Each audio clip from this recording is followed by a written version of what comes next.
Assalamu alaikum warahmatullahi wabarakatuh. Ndugu zanguni katika imani, napenda kuwakumbusha mambo matatu, na haya mambo matatu yana umuhimu mkubwa sana katika maisha yetu.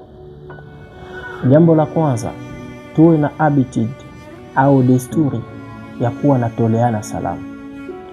Salamu inajenga mapenzi, salamu inajenga heshima.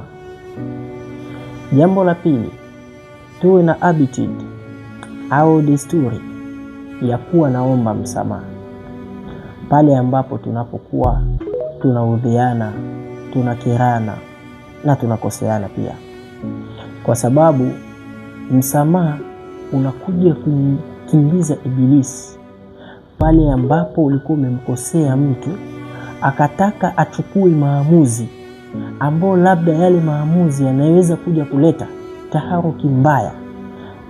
Kuwahi kwako kumuomba msamaha, ijapokuwa atakuwa na machungu, lakini moja kwa moja itakuwa imemwepusha ibilisi, kwa sababu isije katokea mambo ambayo yatakuwa dhidul imani. Na jambo la tatu ni kuwa na shukurani. Tuwe tunashukuru katika maisha. Asilimia ya watu wengi wanapokuwa wanasaidiwa hawapati na fursa ya kusema asante. Kusema asante au nashukuru inamjengea nguvu yule aliyekusaidia ili kesho akusaidie zaidi.